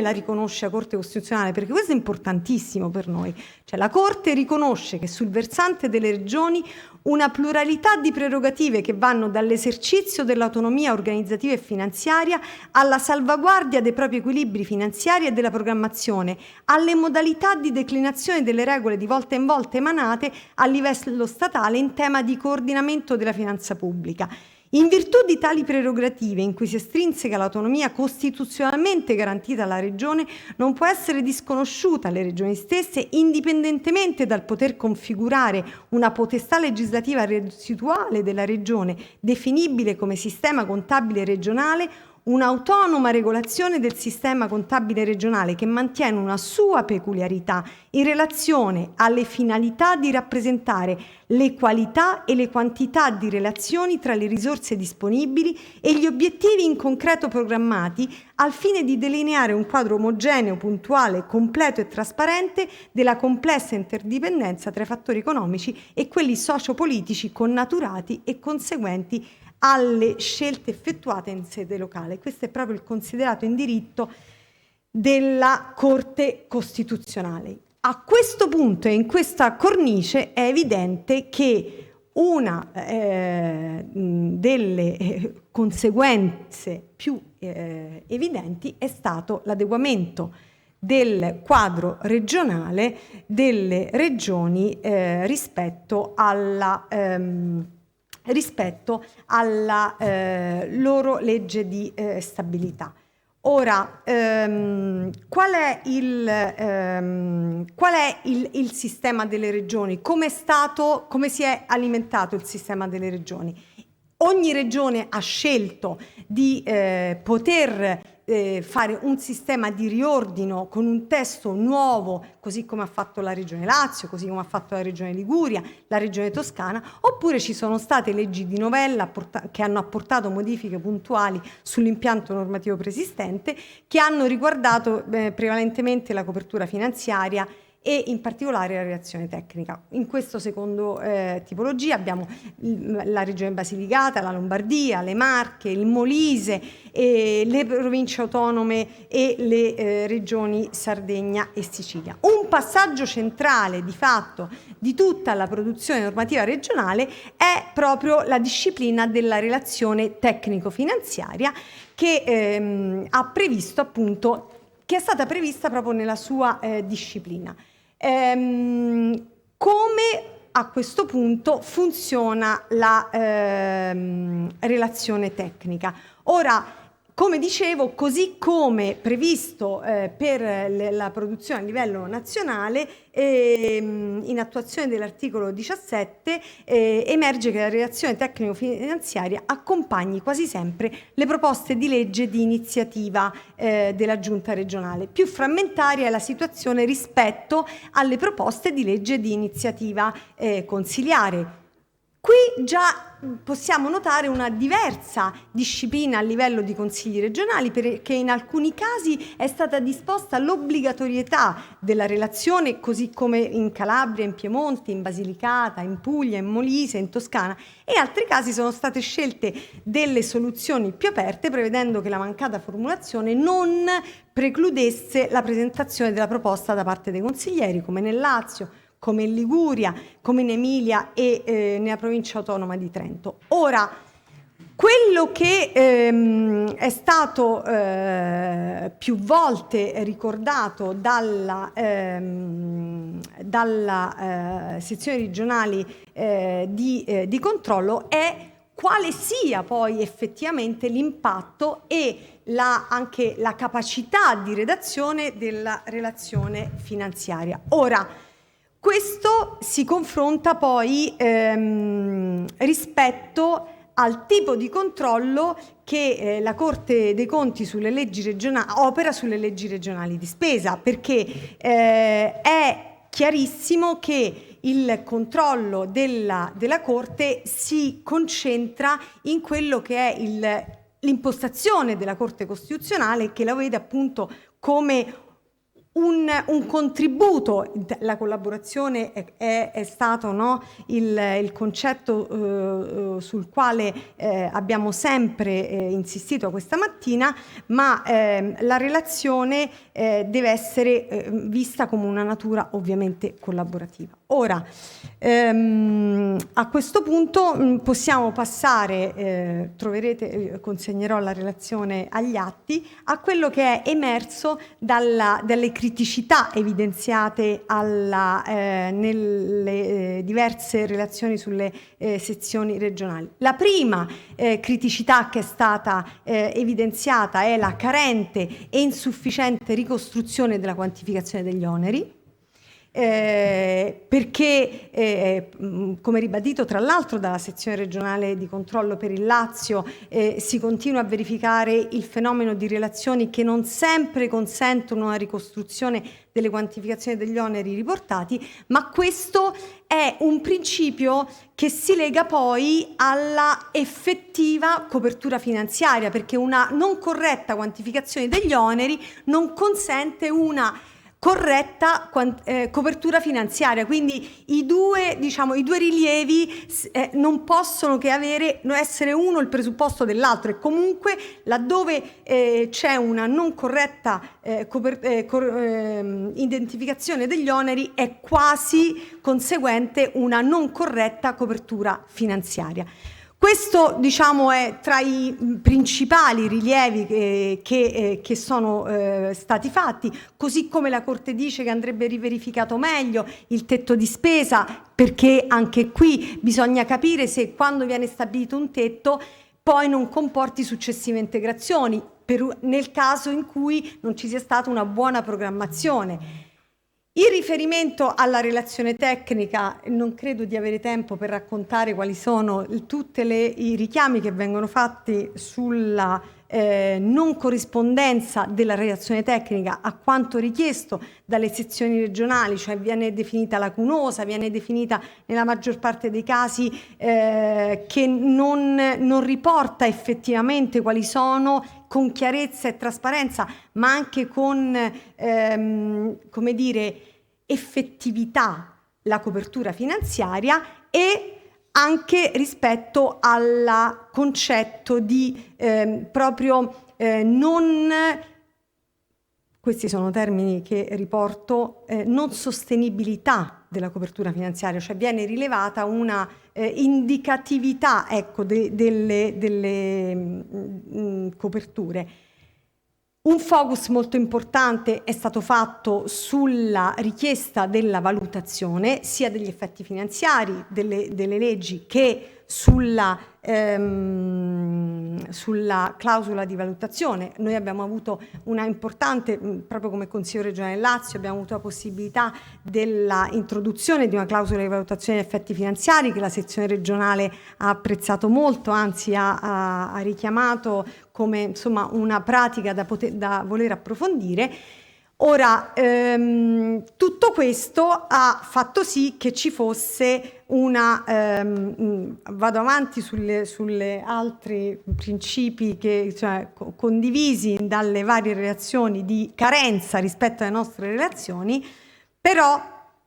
c'è il punto, diciamo, che è quello finale della reazione delle regioni, cioè quali sono le deduzioni. È evidente che abbiamo avuto, come dicevo in principio, diverse reazioni rispetto a quello che sono state le relazioni. Ci sono stati esempi come quello della Basilicata, che a fronte di una richiesta di fare una struttura di missione che si occupasse nello specifico della relazione tecnica, ha avuto un ottimo risultato poi anche nei rapporti con la sezione regionale, così come altri casi nei quali è stata chiesta, per esempio, di avere il parere del Collegio dei Revisori dei Conti sulle proposte di legge. Insomma, è stato visto un po' come creativo, no? Cioè immaginare il parere del Collegio dei Revisori sulla proposta di legge significava non solo appesantire l'iter della produzione normativa, ma anche immaginare una nuova competenza in capo al Collegio dei Revisori in una fase di produzione normativa. Ora, su tutto questo arriviamo al concetto finale, che è quello del rapporto tra di noi, cioè qual è la luce e la chiave di lettura rispetto alla verifica che le sezioni intendono fare, no? Sulla produzione normativa. È evidente che il parametro col quale si va a fare il controllo di una proposta di legge non può essere lo stesso di un atto amministrativo, cioè il processo motivazionale che è a monte di una proposta di legge è evidentemente diverso da quello dell'atto amministrativo, proprio per sua natura, quindi stiamo in un campo completamente diverso. Quindi il concetto, il leitmotiv della leale collaborazione è evidente, non ce lo dobbiamo ripetere, è per noi naturale. Stiamo qui, immagino, con gli stessi occhi, anche con la voglia di andarcene tutti veramente portando via un rapporto rafforzato. Però ci deve essere chiarezza, ecco, nel dirci che l'atto normativo è cosa diversa dall'atto amministrativo. Noi siamo disponibili a mettere in campo tutte le migliori risorse, abbiamo molto da fare al nostro interno, non c'è dubbio, anzi noi siamo qui anche con la proposta, se possibile, di lavorare insieme, di porre in essere delle azioni che possono essere anche di formazione, di porre in essere delle attività congiunte anche per chi lavora al nostro interno, e vengo alla proposta a riferimento che si faceva stamattina sulla necessità di un personale qualificato. È vero, ne abbiamo bisogno, però facciamolo insieme, anche dal punto di vista lessicale, ne parlavamo col direttore della conferenza, la possibilità di avere un lessico congiunto anche, che possa portare tutti noi a rapportarci con lo stesso linguaggio con le sezioni regionali. Questo assolutamente interessante, anzi è una proposta che potrebbe partire anche da questo seminario, però è importante capire, e qui come diceva stamane il presidente Carlino, un supporto alle scelte. Grazie, noi lo apprezziamo molto il supporto, lo raccogliamo e speriamo di essere insomma stati chiari nel dimostrare che noi le leggiamo, le relazioni per noi sono strategiche, sono un punto determinante nel migliorare la produzione legislativa. Abbiamo bisogno però di una collaborazione che consenta a noi di dare alla Corte dei Conti una buona produzione, ma anche di far sì che la Corte possa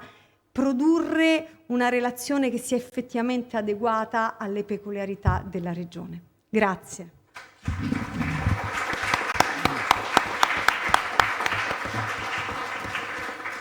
Grazie alla dottoressa Felci che ci ha messo in evidenza dal punto di vista dei consigli regionali le delicatezze, mi verrebbe da dire,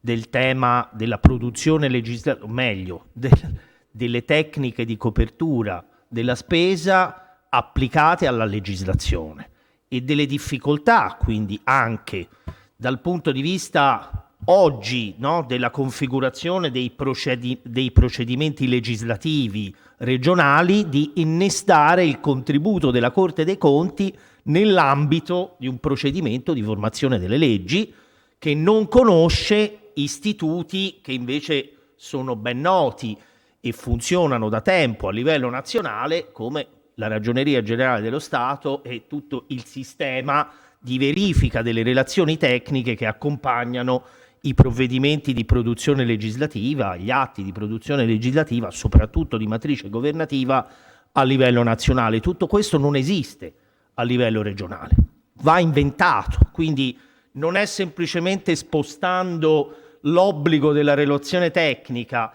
e, come dire, la moral suasion di fare delle buone relazioni tecniche che assistano ai provvedimenti legislativi o i disegni di legge che automaticamente ci fa conseguire il risultato. Bisogna costruire un percorso, degli apparati, bisogna immaginare una funzionalità del sistema e la dottoressa Felci ci ha fatto vedere come anche il suggerimento del passaggio dal collegio dei revisori nell'ambito di una verifica di copertura della spesa nell'ambito di un procedimento di formazione di una legge regionale può, diciamo, implicare qualche problema non piccolo che dobbiamo preoccuparci di risolvere. Grazie davvero. E allora direi che possiamo ritenere conclusa questa prima parte con le relazioni. Abbiamo un piccolo spazio, purtroppo non tantissimo, per un po' di dibattito, qualche spunto di riflessione ulteriore. Abbiamo già, come avevo anticipato, una richiesta di intervento di rappresentanti, mi pare, dell'Assemblea regionale siciliana, ecco, che chiedo di avvicinarsi al tavolo e di andare sul podio, che, come dicevo, verosimilmente ci vorrebbero raccontare, comunque condividere con noi e mettere alla nostra attenzione il tema che hanno vissuto recentemente delle vicende riguardanti la parifica, se non sbaglio, del 2019 e delle vicende che sono seguite, perché verosimilmente queste vicende ci possono illuminare ulteriormente sulle problematiche derivanti dalla individuazione della definitività / non definitività della delibera di parifica, del giudizio attivato in questo caso dalla Procura Contabile, se non sbaglio, davanti alle sezioni riunite speciale composizione, dell'incidente di costituzionalità sollevato durante il giudizio, o meglio dalle sezioni riunite nel corso di quel giudizio, nel frattempo anticipate dall'approvazione della legge regionale. Ecco, quindi con la pendenza, credo ancora attuale, del giudizio di costituzionalità davanti alla Corte. Prego, grazie. si presenta, Salve, magari. sì. Grazie. Sì, sono Michele Balistreri del Servizio Bilancio dell'Assemblea Regionale Siciliana. Intanto una cosa mi è venuta ora in base all'ultimo intervento, una piccola suggestione. Per esempio la Corte dei Conti in sé nell'ultima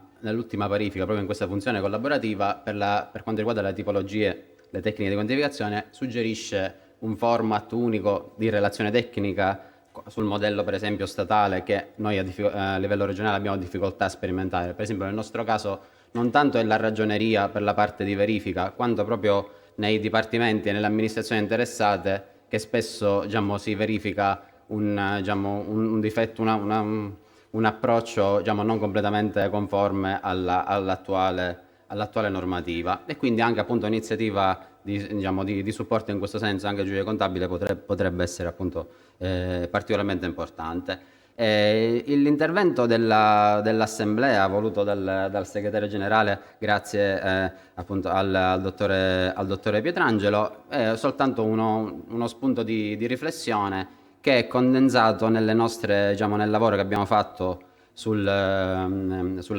di legge di assestamento, che poi depositeremo agli atti, e che riepiloga un po' brevemente la vicenda che riguarda il rendiconto 2019, che è stato parificato con un po' di ritardo per varie ragioni soltanto nel giugno 2021. Il governo presenta il disegno di legge di rendiconto, che fa il suo esame in assemblea e tiene conto di tutti gli effetti scaturenti, in particolar modo sul risultato di amministrazione da parte appunto delle sezioni riunite appunto della Corte dei Conti, e quindi vengono adeguate le sedi poste e la legge regionale è pienamente conforme al giudizio di primo grado, soltanto che nel frattempo il procuratore generale, come già è avvenuto in altri casi in passato, impugna su due questioni specifiche. Fra l'altro mi limito soltanto ad accennare: una è la determinazione del fondo crediti dubbia esigibilità, e c'è appunto una diversa impostazione fra il giudice di primo grado e il procuratore, e la speciale composizione, quindi secondo grado, dà ragione al procuratore, ridetermina il fondo credito in adesione appunto alla prospettazione del pubblico ministero, quindi con un aggravio di circa 8 milioni di euro, con riferimento appunto all'applicazione di una specifica regola contabile relativa al quinquennio di riferimento nel calcolo delle svalutazioni. L'altra questione è un po' più, anche dal punto di vista numerico, più rilevante, perché ha ad oggetto l'incidente di costituzionalità su una legge del 2016 che riguardava gli oneri del mutuo sanità per circa 127 milioni di euro annui, se doveva andare a carico del bilancio della regione o del fondo sanitario. Una vicenda particolarmente complessa su cui i tavoli tecnici di verifica del piano di rientro romano avevano varie volte appunto richiesto un intervento, che poi c'è stato nell'ultima legge di stabilità regionale. Il punto interessante in particolar modo attiene alla valutazione della rilevanza della questione. Perché? Perché in primo grado il giudice contabile ritiene che la questione sia rilevante in quanto può rimanere in vigore quella norma, però ciò non impedisce al giudice di dichiarare irregolari quelle partite contabili, e perciò stesso ritiene che è rilevante la questione e quindi prosegue il giudizio e si chiude. Invece nella prospettazione del procuratore, che appunto pare sia stata accolta, abbiamo soltanto il dispositivo del secondo grado, invece si ritiene che la rilevanza sia per tabulas, nel senso che se la questione viene prospettata c'è un peggioramento del risultato di amministrazione di 127 milioni di euro annui, e quindi un obbligo di rifondere il fondo sanitario regionale a carico appunto del bilancio regionale. Queste sono fondamentalmente le questioni. Nel frattempo quindi noi approviamo la legge di rendiconto e viene approvata, e stiamo esaminando la legge di assestamento, quindi il passaggio successivo. Nel frattempo appunto interviene la regione, l'assemblea opera come ha fatto 2 anni fa, 4 anni fa, sempre in base alla regola per cui il rendiconto è quello, è intangibile. Io ricordo a volte anche emendamenti anche di stile del governo successivo. Noi abbiamo sempre come ufficio ritenuto che nemmeno con un emendamento di natura tecnica formale si potesse mai toccare il rendiconto così come parificato dalla Corte dei Conti. Quindi interviene il giudizio delle sezioni riunite di speciale composizione e quindi siamo al punto di capire dove dobbiamo intervenire e cosa succede. Noi abbiamo fatto un piccolo approfondimento che appunto per quanto ci riguarda abbiamo offerto ai deputati e riprende un po' le questioni. In particolar modo noi abbiamo segnalato due precedenti che già hanno riguardato precedenti appunto impugnative su parifiche regionali, una del 2017 nella quale era stato un'altra volta il procuratore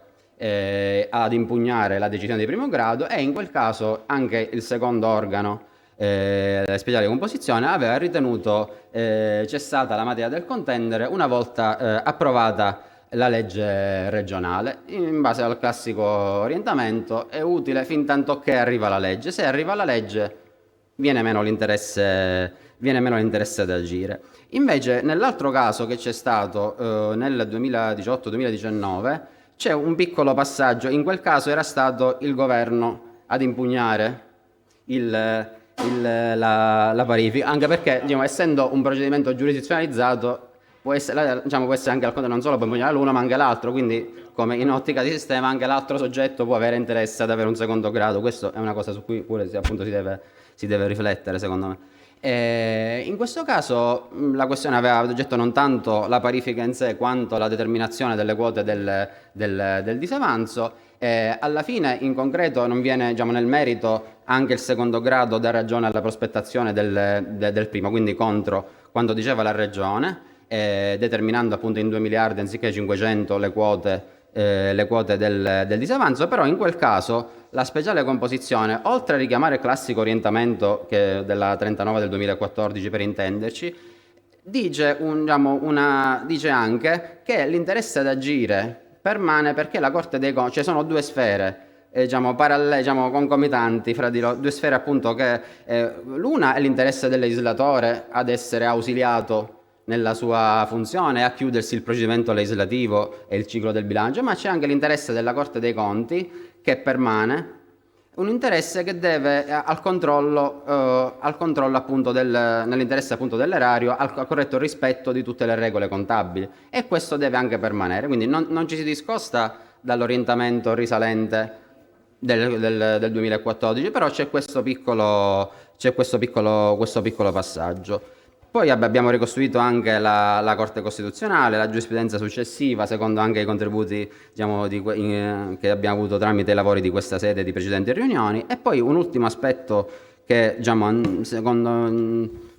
noi è rilevante è il problema appunto degli effetti finanziari della pronuncia del giudice costituzionale. In particolar modo, se il giudizio contabile si fa in un grado, si fa in 2 gradi, però se ci sono, ad esempio ora la sentenza della Corte arriverà, non lo so, fra un anno, fra 2 anni. Una cosa ed è una norma, quella di cui stiamo discutendo, che è del 2016, quindi da un lato ci sono sicuramente o probabilmente gli effetti dei rendiconti già chiusi e parificati, che quindi hanno una determinata strada, altro riguarda quelli che ancora sono, in particolar modo il 19 e il 20 nel nostro caso. E qui, secondo noi, anche, e per questo noi siamo andati avanti nel procedimento, noi come Assemblea, nel senso approvando appunto la legge di rendiconti, andando all'assestamento, il punto è adesso, anche appunto qui c'è anche ragione generale della Regione con il quale appunto ci siamo spesso confrontati sul punto anche per le iniziative da intraprendere. In particolar modo, se c'è l'obbligo di intervento per questa cifra, in questo caso, deve avvenire con lo stesso rendiconto, che però è già definito e quindi sarebbe intangibile. Come faccio a intervenire? Già in sede di assestamento, che peraltro è presentato, e quindi in sede per esempio di emendamento all'assestamento, oppure, come già abbiamo fatto in altri casi, già in sede di predisposizione del prossimo rendiconto. Cioè, se da un lato noi discutiamo della funzione collaborativa o la funzione invece un po' più che si traduce in obblighi, dall'altro dobbiamo ricordare il principio di continuità dei bilanci, per cui la prossima occasione utile o è l'assestamento o è anche il rendiconto 2020, in cui volente o nolente il governo dovrà tenere conto di quanto affermato dal giudice contabile nelle sue prospettazioni. E quindi il rendiconto 2020 è quello che si sta predisponendo. Il governo appunto terrà indubbiamente conto di queste, con idonei accantonamenti, individuare appunto delle poste per adeguarsi alle regole contabili che sono così individuate. E quindi volevamo appunto soltanto offrire come spunto di contributo, e poi questa nuova impostazione, l'ausiliarità, cioè dobbiamo appunto capire dove va la funzione ausiliaria, se resta soltanto ausiliaria. E poi secondo me un altro aspetto pure interessante è la funzione ausiliaria da un lato, e dall'altro le modalità di accesso al giudizio costituzionale, ai rapporti fra giudizio in via incidentale e in via principale. Io per esempio nelle motivazioni del pubblico ministero dice bisogna prospettare la questione perché non ci sono controinteressati, cioè se non è il pubblico ministero ad avanzare la questione non ci sarà un altro soggetto che lo potrà porre, il che dal punto di vista sistematico fa riflettere sulla natura, come diceva prima, del giudizio in via principale e sui modi e i tempi in cui si arriva. E quindi noi consegniamo appunto questo lavoro sperando che possa essere appunto un utile punto di riferimento per queste questioni. Grazie. Grazie. Sì.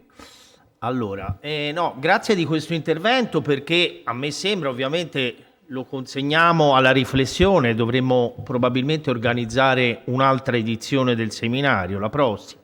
per affrontare questo tema, che è un tema che oggi il professor Ursi stamattina ci ha indicato come tema centrale, il problema degli effetti e della definitività degli effetti della delibera di parifica. Quando si consegue questo effetto definitivo? Si consegue dopo la delibera e l'approvazione della legge regionale conseguente, o si consegue all'esito del procedimento che prevede anche l'impugnabilità alle sezioni riunite in speciale composizione, nella logica della giurisdizione di unico grado, che prevede dei termini, quindi almeno la decorrenza di quei termini senza che alcuno dei soggetti legittimati abbia impugnato. Questo è un tema grossissimo, perché come vedete poi il problema pratico è quello di capire che cosa scaturisce da una vicenda in cui a una delibera di parificazione si sovrappone una legge approvativa del rendiconto, ma nel frattempo si sovrappone un giudizio davanti alle sezioni riunite in speciale composizione che a sua volta attiva l'incidente di costituzionalità. E allora da questo punto di vista davvero si fatica ad avere una bussola di orientamento. Allora qui verosimilmente mi verrebbe da dire, poi ovviamente lo consegno al dibattito, la prima esigenza sarebbe quella di una giurisprudenza chiarificatrice, mi verrebbe da dire un'azione nomofilattica o delle sezioni riunite in speciale composizione o della sezione autonomie, che ci dicano dal loro punto di vista come stanno le relazioni fra questi atti e fra questi poteri, perché questi poteri ormai ce li abbiamo nell'ordinamento. La Corte Costituzionale stessa ne ha preso atto e anzi ne ha fatto motivo di ricostruzione, in ragione di ricostruzione di questa complessiva, chiamiamola giurisdizionalizzazione, paragiurisdizionalizzazione del procedimento di parifica, però bisogna trarne anche le conseguenze di chiarezza nell'ordinamento. Dopodiché, ecco, mi pare che lo step successivo possa essere quello davvero di una sede normativa che chiarifichi questo, a livello di quel codice delle procedure di controllo contabile che è auspicato e che a mio ricordo è auspicato anche formalmente dal Consiglio di Presidenza della Corte dei Conti. Mi fermo qui, abbiamo 2 minuti di break, semplicemente break no, è un break tecnico solo per cambiare le postazioni del tavolo e poi avviamo la seconda sessione. Grazie a tutti.